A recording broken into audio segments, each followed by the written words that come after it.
سب کو خوش آمدید آج کے ولاگ میں۔ آج ٹیوزڈے کی ایوننگ ہے۔ میں نے آپ سے وعدہ کیا تھا کہ آج ہم بات کریں گے مجاہدین خلق پہ، MEK پہ، جو ایران کا ایک زبردست ریزسٹنس گروپ تھا۔ آج اس پہ بات کریں گے، لیکن سب سے پہلے آپ کے فیڈ بیک کا شکریہ، آپ سب کا شکریہ جنہوں نے سبسکرائب کیا ہے، جنہوں نے لائک کیا ہے اور میرے اس محنت کو، اس ولاگ کو دیکھا ہے۔ تو کل کے موضوع سے جڑی ہوئی چیزیں پہلے کرتے ہیں اور اس کے بعد آگے بڑھ جاتے ہیں۔ آج کا موضوع مجاہدین خلق ہے، لیکن اس سے پہلے کل کسی نے دوست نے ایک سوال بھی بھیجا ہے کہ اگر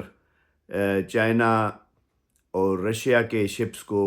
US روکے گا تو وہ کیا کریں گے۔ تو آج ہی کی بات ہے کہ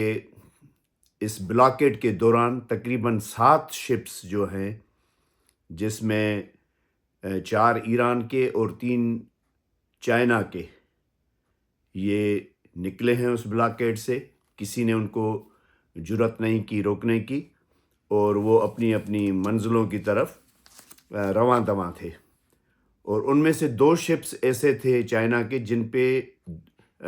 2023 میں 2023 میں US کی طرف سے بین بھی لگا ہوا تھا، لیکن اس کے باوجود بھی ان شپس کو نہیں روکا گیا اور وہ اپنی منزل کی طرف نکل پڑے۔ آج 2 سینیٹرز نے، سینیٹر مارک کیلی اور کرس ہالن نے صدر ٹرمپ پہ سخت تنقید کی، ان کی اس وار کی پالیسی پہ، اس ایگریشن پہ، اور جو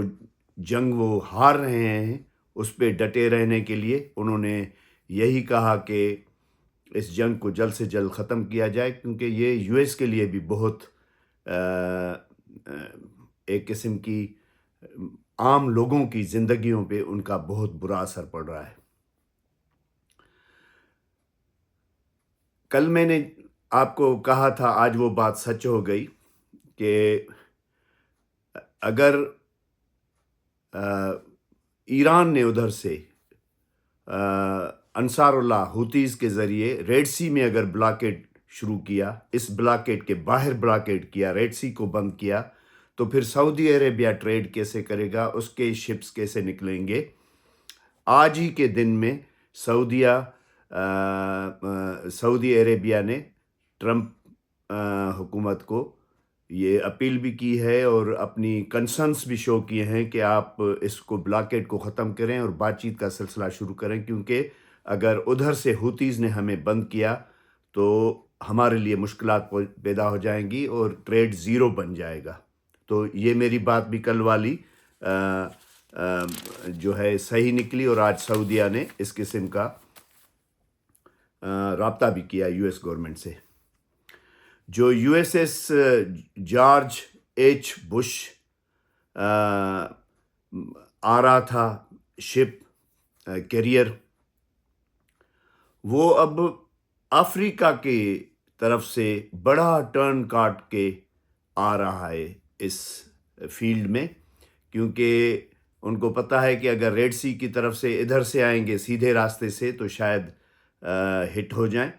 تو انہوں نے بہت بڑا لمبا سفر کر کے ان کو پہنچنا ہے۔ وہ بھی یعنی اس سے آپ کو یہ پتہ چلتا ہے کہ کتنا سینسٹیو ہے اور ایران کا پاور کتنا مضبوط ہے، کہ US جیسی بڑی قوت، سپر پاور دنیا کی، وہ کس طریقے سے اس کے جو کیریئرز ہیں، ان کے جو جہاز ہیں، بحری جہاز، وہ کس طریقے سے بڑے راؤٹ لے کے پہنچ رہے ہیں۔ اور یہ خود بذات خود میرے لیے خود آج جتنے اینالسٹ بھی بول رہے تھے، اور میرے لیے بھی خود یہ ایک امیزنگ چیز تھی، ایک سوچنے کی چیز تھی کہ یعنی اس دور میں ان شپس کی اور ان جنگی جہازوں کی، ان کیریئرز کی جو ہیں بڑے بڑے کی، کوئی گنجائش اور حیثیت نہیں باقی بچی، کیونکہ ایک ڈرون ایک میزائل آ کے ان کو لگے تو پورے کی پوری بلینس آف ڈالرز کی، اور 5 10 ہزار لوگ ان شپس پہ ہوتے ہیں، تو یہ پورے کی پوری ان کی زندگیاں خطرے میں پڑ سکتی ہیں، پورے شپس تباہ ہو سکتے ہیں۔ اور یہ بھی دیکھ لیں کہ جو شپس ابھی کھڑے ہوئے ہیں جنہوں نے بلاکیڈ کیا ہوا ہے، ان کو ری فیولنگ کے لیے یا سروس کے لیے یا ری لوڈنگ کے لیے، جو ویپن ری لوڈ ہوتی ہے ان پہ، ان کو اب کیونکہ بحرین والا اڈا ان کا ختم ہو چکا ہے، تو ان کو ڈیگو گارشیا کی طرف جانا پڑے گا، جو تقریباً 2000 مائل ہے ادھر سے۔ یعنی ان کو سروس کے لیے، کسی ریپیئر کے لیے، کسی ویپنری لوڈنگ کے لیے، ان میں سے کوئی بھی ویسل اگر نکلے گا ادھر سے، کیونکہ 5th فلیٹ کا ویسے جو بڑا اڈا تھا وہ بحرین میں تھا، وہ تباہ ہو چکا ہے، ادھر آنے نہیں دے رہا ایران، تو اب ان کو اگر یہ سروسز لینا پڑیں گی تو ان کو ڈیگو گارشیا جانا پڑے گا، جو جہاں پہ یہ کھڑے ہوئے ہیں اس وقت ادھر سے 2000 مائل دور ہے۔ اب لوگوں کا مطالبہ یہ ہے، اور پورے جو انٹیلیجنشیا ہے ادھر کی، جو انٹلیکچوئلس ادھر کے ہیں، جو ادھر کے پڑھے لکھے لوگ ہیں، عام پبلک ہے، وہ اب کہہ رہے ہیں کہ پیٹ ہیگسیت جو سیکریٹری وار ہیں، اور جنرل کین، اور ڈیوڈ برنیا جو اسرائیل کے موساد کے ہیڈ ہیں، جنہوں نے پرامس کیا تھا ٹرمپ کو اس وار میں لے کے آنے کے لیے کہ یہ 96 آورز کی وار ہوگی، اور 96 آورز میں رجیم کو مار دیں گے، ایرانی لیڈرشپ کے ختم ہونے پہ موساد نے اتنی اندر تیاری کی ہوئی ہے، اور ایمی کے مجاہدین خلق اور دوسرے لوگوں نے اتنی تیاری کی ہوئی ہے اندر، اور کردوں کی ہیلپ سے ہم ایک ریولوشن لے کے آئیں گے، اور ایک دم ایک چینج آ جائے گی، اور یہ 96 آورز کی وار ہوگی، جس کو اب یہ تقریباً 1.5 مہینہ ہونے والا ہے۔ تو اس حساب سے شاید 1.5 مہینے سے بھی زیادہ ہو گیا، تو اس حساب سے اب لوگوں کی ڈیمانڈ یہ ہے کہ خود میری بھی ڈیمانڈ یہ ہے کہ ان لوگوں کو اپنے عہدوں سے استعفیٰ دینا چاہیے، کیونکہ غلط قسم کی وار میں یہ لے کر گئے ہیں ٹرمپ کو اور یونائٹڈ اسٹیٹس کو، اس پوری دنیا کو ایک عذاب میں ڈال دیا ان لوگوں نے۔ اب چلتے ہیں اپنے اصل ٹاپک کے، جو میں نے پرامس کیا تھا کہ ہم ایم ای کے پہ مجاہدین خلق، یا ان کو NCRI بھی کہتے تھے، اس کی طرف چلتے ہیں۔ میں آپ کو بتاؤں کہ ایم ای کے ہے کیا۔ مجاہدین خلق کا مجھے اچھے طریقے سے یاد ہے ابھی بھی، کہ ہم بالکل ینگ تھے، 19-20 سال کے، جب ہم میں چانڈکا کے فرسٹ ایئر میں شاید تھا، تو یہ مجاہدین خلق والے ادھر اپنے ریولوشن کی، اپنی کاروائیوں کی، اپنی اجتماعات کی، اپنے آرگنائزیشن کی بڑی بڑی موویز چلاتے تھے آ کے پروجیکٹر پہ۔ میں نے بھی 1-2 دفعہ دیکھی تھی وہ چانڈکا میڈیکل کالج کے سینٹرل لان میں، مجھے وہ ابھی تک یاد ہے۔ تو اس ایم ای کی کا مجاہدین خلق سے ہم لوگ اور اس وقت کے ینگ جتنی آرگنائزیشن ہوا کرتی تھی وہ بہت متاثر تھیں، کیونکہ ایم ای کی کا جو جنم ہوا وہ ایک سیکولر اور لیفٹسٹ اور بڑی ماڈرن قسم کی آرگنائزیشن تھی، جو اسٹوڈنٹس کے یعنی اسٹوڈنٹس نے بنائی، اور اسٹوڈنٹ سے وہ بڑی ایک قوت بنی۔ اس کا جنم جو ہوا وہ 1965 میں ہوا۔ آپ کو یاد ہوگا کہ مصدق کی پہلے چنے ہوئے پرائم منسٹر ڈاکٹر مصدق کی گورنمنٹ کو CIA نے MI6 کے ساتھ مل کے، UK کی ایجنسی کے ساتھ مل کے ان کو ٹاپل کیا تھا، ان کی گورنمنٹ کو ختم کیا تھا۔ تو اس وقت سے ایک ویسٹ کے خلاف، امریکہ کے خلاف ایک شدید نفرت تھی اس میں، نوجوانوں میں یا ماسز میں، کیونکہ شاہ کو برطانیہ اور امریکہ نے بٹھایا تھا، یہ شہنشاہیت اس کو انہوں نے عطا کی تھی، کوئی پبلک نے نہیں دی تھی، نہ ہی وہ کوئی بلڈ لائن لے کر آئے تھے اس سے شہنشاہیت کی۔ تو 1970 میں مسعود رجاوی جو خود پہلے اسٹوڈنٹ لیڈر تھے 1970 میں، اور ان کے کئی ساتھی گرفتار ہو گئے شاہ کے دور میں۔ شاہ کے دور میں ساواک ان کی جو انٹیلیجنس کی آرگنائزیشن تھی بہت ظلم کرتی تھی، لوگوں کو اٹھا کے مار دیتی تھی، پینوشو کی طرح گم کر دیتی تھی، اور بہت سے لوگوں کو، ہزاروں لوگوں کو جیلوں میں ڈالا ہوا تھا۔ تو یہ اسٹوڈنٹ لیڈرز بھی کئی جیلوں میں تھے اور کئی مار دیے گئے تھے۔ جو یو ایس اسٹیٹ ڈپارٹمنٹ ہے اس کے مطابق اس وقت تقریباً 60,000 کے قریب فارینرز ان آئل ریفائنریز پہ، دوسری انڈسٹریز میں، دوسری چیزوں میں فارینرز، یو کے یو ایس کے فارینرز کام کر رہے تھے، انجینئرز، ڈاکٹرز، جس میں 45,000 صرف امریکن تھے، انجینئرز، ڈاکٹرز یا عام ورکر، پروفیشنلز، وہ کام کرتے تھے ایران میں شاہ کی حکومت میں۔ MEK نے، مجاہدین، MEK کیا ہے؟ مجاہدین خلق، MEK، مجاہدین خلق نے کئی امریکنوں اور ویسٹرنرز کے قتل بھی کیے، جن میں ایک ممتاز امریکی سفارتکار اور ایک جنرل بھی شامل تھا اس زمانے میں، ان کو بھی نشانہ بنایا گیا۔ 1979 میں شاہ ایران کے تختہ الٹنے اور انقلاب کے لیے MEK نے آیت اللہ روح اللہ خمینی کا ساتھ دیا۔ اس زمانے میں آپ کو جو آج کل کے نوجوان ینگ بچے ہیں ان کو تو پتہ نہیں ہوگا، جو میری ایج کے ہیں، ہمیں وہ اپنے ینگ ایج کی سمجھیں یادیں ہیں کہ کیسے یہ ریولوشن آ رہا تھا۔ تو وہ سمجھیں کہ ایک ریلیجس جماعت، اس کے ساتھ یہ لیفٹسٹ لوگ بھی جو بڑی تعداد میں اسٹوڈنٹس تھے اور یا تعلیمیں ختم کر چکے تھے یا تعلیمی اداروں میں تھے ایران کے، جو ماڈرن تھے، لیفٹ لیننگ تھے، سیکولر تھے، یہ بھی ان کے ساتھ مل گئے، اور مل کے انہوں نے اپنا ان کا شاہ ایران کا تختہ الٹایا 1979 میں، اور 1980 میں اسلامک حکومت بنی، اور ادھر سے ہی ان کے اختلافات جو ہے شروع ہوئے، ان کے MEK کے، مجاہدین خلق کے، اور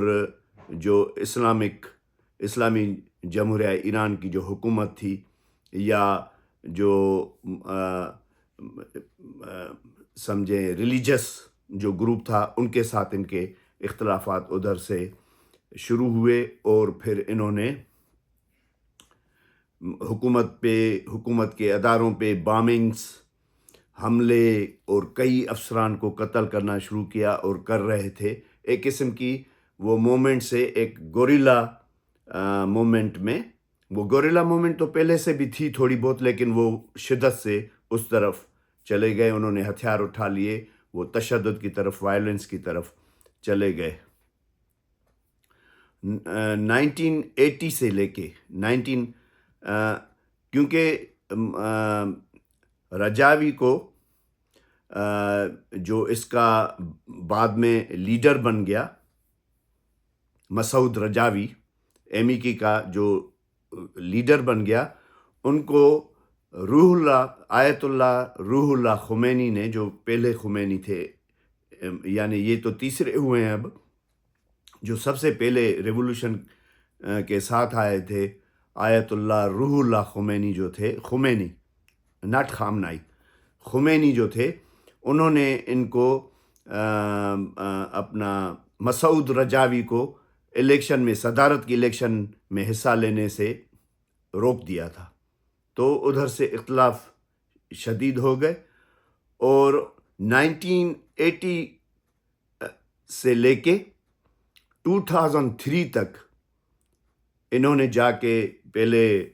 عراق میں اپنے پناہ لی. آپ کو یاد ہوگا کہ عراق اور ایران کی سخت آپس میں چپکلش تھی، دشمنی تھی. 1980 سے 2003 تک یہ صدام کی حکومت کے سائے میں ادھر انہوں نے جا کے اپنا بسیرا بنایا، اپنے کیمپس بنائے، اور عراق کی مدد سے انہوں نے اپنی وہ جو اٹیکس تھے، جو کاروائیاں تھیں، وہ اپنی جاری رکھیں. جو عراق ایران اتنی لمبی 7 سالہ جنگ ہوئی، اس میں بھی انہوں نے عراق کا ساتھ دیا، جس کی وجہ سے، کیونکہ انہوں نے اپنے ملک کے خلاف عراق کے ساتھ مل کے عراق کا ساتھ دیا اس جنگ میں، تو ان کی مقبولیت میں بڑی تیزی سے کمی آئی ایران کے اندر. جو ایران کے اندر لوگ تھے ان کے، وہ سمجھیں کہ نئے لوگ نہیں پیدا ہو رہے تھے، اور جو تھے بھی وہ بہت ان کے ہمدرد جو تھے، ان میں نفرت اور ایک غیر مقبولیت کا عنصر آنا شروع ہو گیا. 2003 کے بعد جب یو ایس فورسز نے عراق کو انویڈ کیا، اس پہ حملہ کر کے صدام کی گورنمنٹ کو ختم کیا، تو ان کے کیمپوں میں جا کے ان سے ہتھیار لے لیے گئے. لیکن ان کے ممبرز کو، جو بھی ان کے جوان تھے جو فورس کے، ان کو پہلے ادھر عراق کی کیمپس میں جمع کر کے رکھا گیا، ان کو رجسٹر کیا گیا. اس کے بعد ان کو البینیا میں شفٹ کر دیا گیا. ادھر ان کو ایک کالونی کہیں، ایک بیس کہیں بنا کے دے دیا گیا، ادھر ان کو شفٹ کیا گیا. مسعود رجاوی جو ان کے بہت کرزمیٹک اور پاورفل لیڈر تھے MEK کے، وہ 1948 میں پیدا ہوئے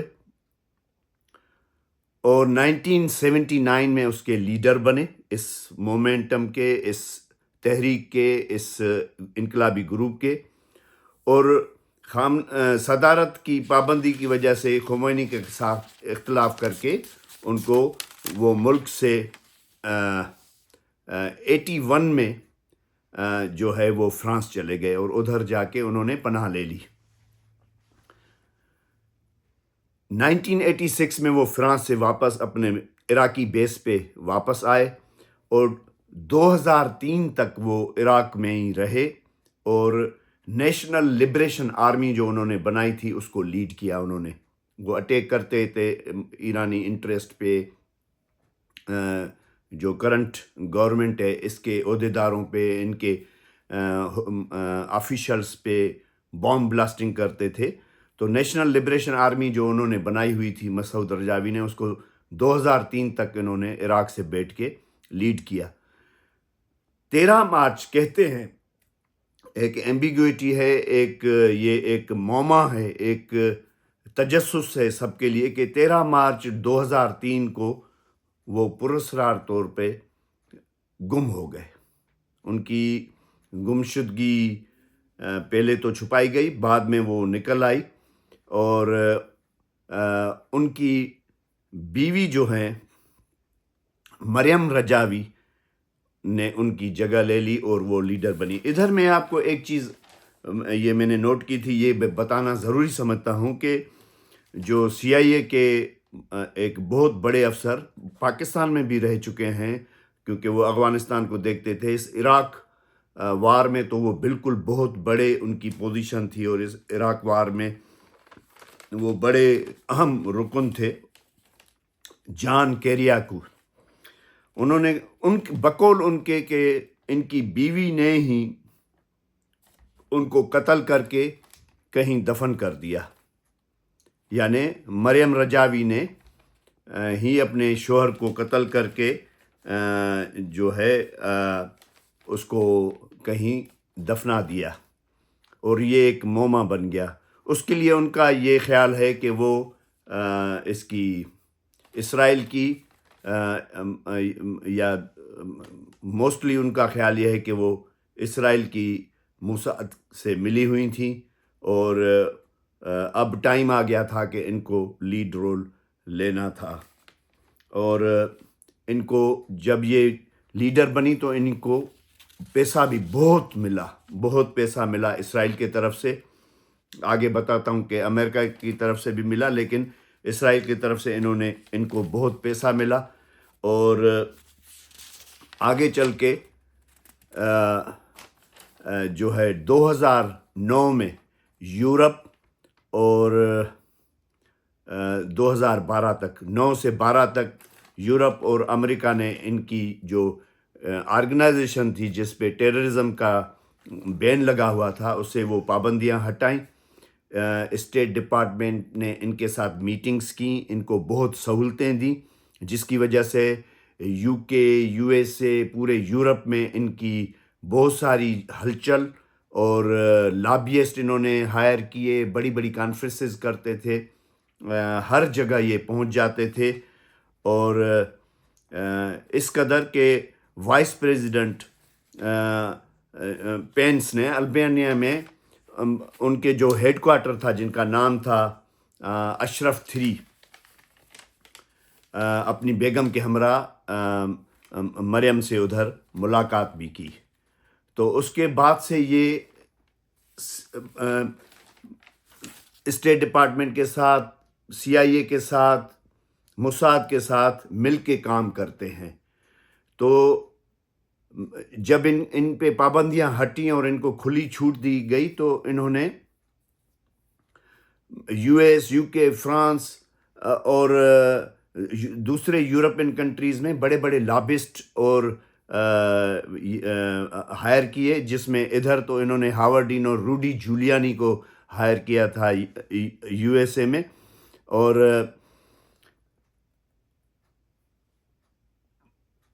اس ساری کہانی میں اب جو میں بتانے والا ہوں، اس کو کمپلیٹ کرنے سے پہلے کہ دیکھیں، اب جو یہ 96 آورس والا یا 2-3 دن میں اس حکومت کے خاتمے والا جو سلسلہ تھا نا، وہ یہی تھا کہ بے تحاشا ہتھیار دیے تھے کردوں کو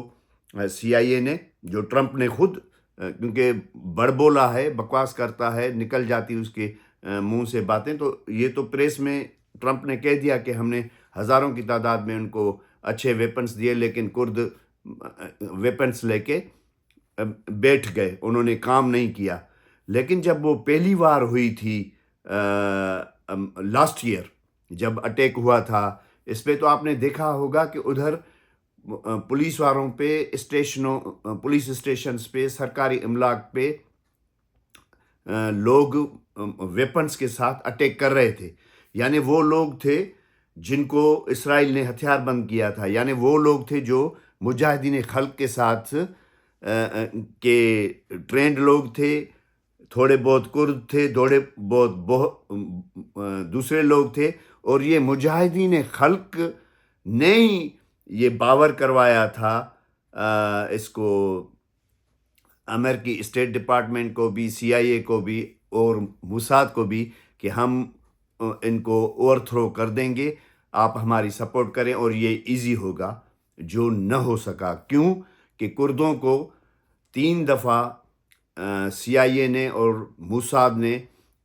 خاص طور پہ ان جنگوں میں یوز کیا ہے، ترکی کے خلاف، سیریا کے خلاف ریسنٹلی، اور عراق کے خلاف، اور اب وہ ایران کے خلاف ان کو یوز کرنا چاہ رہے تھے. لیکن جو بارزانی اور عراقی کرد ہیں، انہوں نے بڑے عقل سے کام لیا اور ان کو کہا کہ آپ اس جنگ میں نہ پڑیں، یہ یوز کر کے ہمیں پھینک دیں گے اور ایران ہمیں پورا کر دے گا. اسی حساب سے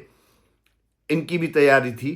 لیکن کیونکہ اسرائیل نے اٹیک کیا، کیونکہ بہت قتل عام ہوا ایران میں، تو لوگوں میں ایک ان کے خلاف نفرت ہے. لوگ اس وقت ان کے کردار کو انقلابی نہیں، مرسنری مانتے ہیں، کہ یہ کرائے کے گوریلے ہیں جو اسرائیل کی سپورٹ سے ایران کو ڈی سٹیبلائز کر رہے ہیں. کل ہم بات کریں گے حزب اللہ پہ، اور حزب اللہ کی اسٹرگل کو دیکھیں گے. آپ کے پلیز سبسکرائب اس کو لائک کو تھم کو ہٹ کریں، لائک کریں، میری ویڈیوز کو دیکھیں اور اپنا فیڈ بیک دیں. Thank you very much.